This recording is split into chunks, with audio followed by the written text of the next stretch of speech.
Good morning. This is Kamera again. We're on day number 127. First Chronicles chapter 18 through 21. So that's 4 chapters we're reading today.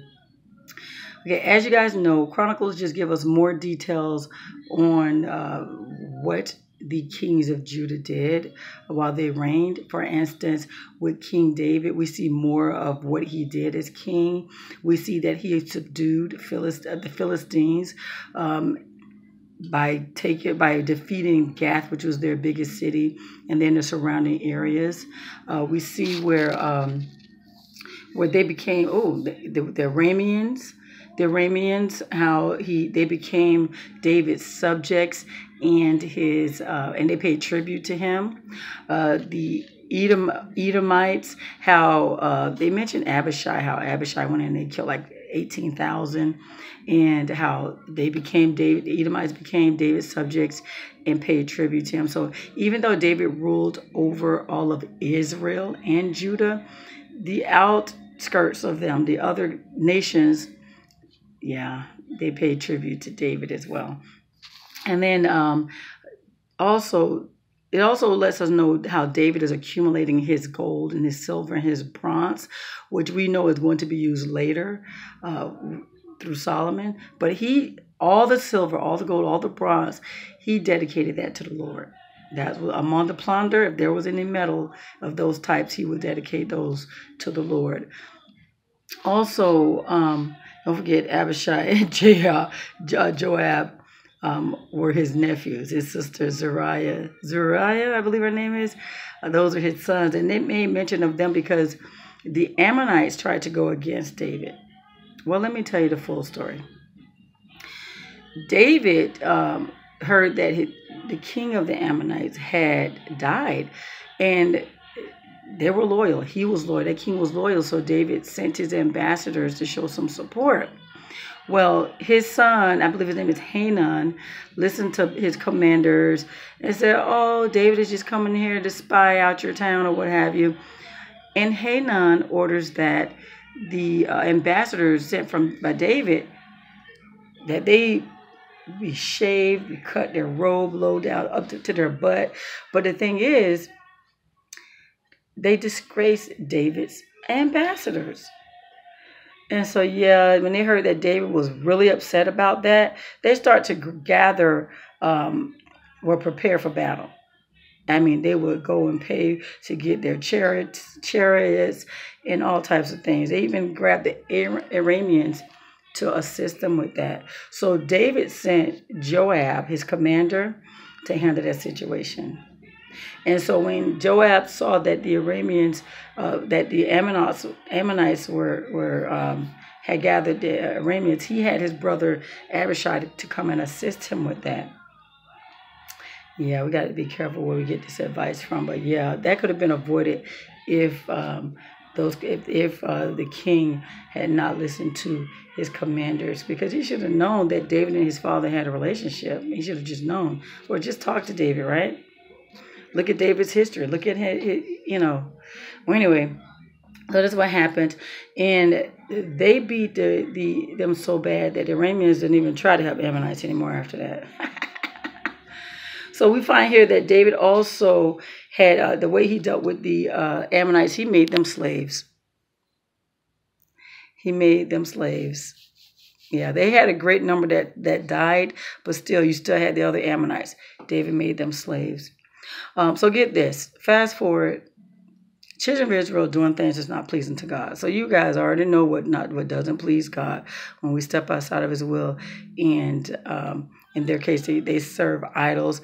Our idols could be whatever we put before God.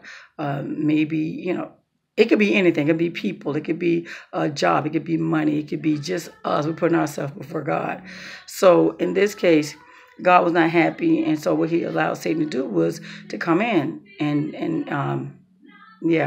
provoked or interest David into having a census. And so he had Joab to do this census, to go around to every land in Israel and count up the people, mainly the warriors. And the thing is, Joab was not happy with that. He's like, may God bless you with more and more, basically. And he's like, he just saw that that was a great sin, but he did it anyway. Joab did what David told him to do. And so the thing is, once he came back with the number, though, he had not included the Levites and the Benjamites because he was so distressed about it. Okay, once it was complete and he has his numbers, he starts to feel bad and he repents to God. And so God sends Gad, David's seer, and he's a prophet, right? A seer is a prophet. And the prophet Gad tells David that God is not pleased and something's going to have to be done about this. He have to make a choice out of 3 options on what he wants to be done to Israel. See, God was upset with Israel, period. And so now David had to choose. David was torn to pieces. He's like, it was me who sinned. But he didn't understand that God was upset with Israel, period. And I do like the fact that when you look at it deeply, look at this thing deeply. David was pleasing God. And if God allowed something, God wasn't going to just allow something to happen to Israel with David being over, because David was pleasing him. The leader was pleasing him. So what God allowed to happen was Satan to encourage David to sin against God. That's crazy, right? That's deep. That's deep. So that God can go ahead and do what he does. So David had to make one choice out of 3 options. Number 1, they could either go through a 3-year famine, no rain, just drought, nothing grows, starvation. Okay. The other option was that there is a severe plague for 3 days. And then the last thing was the enemies come and strike against Israel. And I don't know how long, I forgot how many, 3 months, I think it was 3 months, that they would the enemies would be at them. So David said, you know what? I'd rather be at the mercy of God. At least God is merciful. We'll do the 3-day famine, the 3-day plague. Oh my God, that tore David up to have to make a decision like that. And so, yeah, there was a severe plague. 70,000 people died of that plague. So, this tore David up. David looks up. God told the angel of death, I guess the warring angel, to go and destroy Jerusalem. David looks up. He sees this angel with his sword up, ready to destroy Jerusalem. And so David prays, and God sends Gad and tells David that he needs to go to Araunah's threshing floor and, build an altar.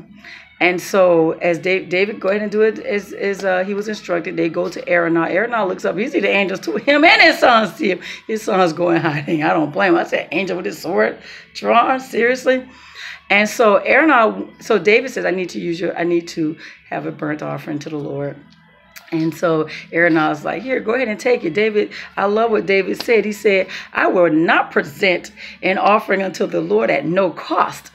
So that reminds me when my kids were growing up and they needed offering for church. They would say, Mom, hold their hands out. Let's go to your pocket so you can feel what you're giving to God. It's easy to take my money and have that offering unto God. So, yeah, I agree with that. How are you going to give God an offering of from someone else's pocket? And so David goes ahead and pays for that threshing floor. And he builds that altar, and he talks to God. God sends fire from heaven and burns up that altar, the burnt offerings that he put on there, burnt offerings. And so after that, he had David prayed again, had sacrificial offerings as well. And so, yeah, that's basically it. After the Lord David had prayed and God sent that burnt offering, he saw that the sword was sheathed, and So David knows that he should have gone to where the tabernacle was to do that sacrifice, but he was scared. He said, I'm doing the sacrifice offering right here. I ain't taking no chances. Yeah, guys, we have to ask God for understanding of his word. What do you want me to get from this, Lord? You allowed Satan to encourage David to do the census, but God was upset with Israel. And I love the fact that, he created a situation where David sinned and there had to be punishment on Israel. Israel was sinning already, but David that part, right? Lord, help us to understand. Help us to accept your word. Give us peace and acceptance and understanding. How do you want us to apply this in our life, Lord? We know that when we're doing the will of God, God will prevent certain things from happening in our lives because we're obedient to him. But whoa, that's deep, guys, really. And so, Chronicles showing us even more of what David did while he was king. He gathered a lot of gold. He gathered a lot of silver and bronze, dedicated that to the Lord. We see where the outskirts of Israel, some of the, let me get this picture again. See right here, guys? We have Israel, but if you will notice, we have Edom, we have Aram, we have Moab, we have... without Edom on the bottom. It is Edom on the bottom. And we have Aram with Damascus on top. Ammonites. You see Ammon right there. But you see where Israel is. David was in charge of, he ruled over all of Israel and Judah. But those other areas paid tribute. They paid tribute. Isn't that something? So, and we just see more of what David did as a king. Just wanted to share that with you guys. Anyway, guys, that was day number 127. 1 Chronicles chapter 18 through 21. You have a God-filled blessed day.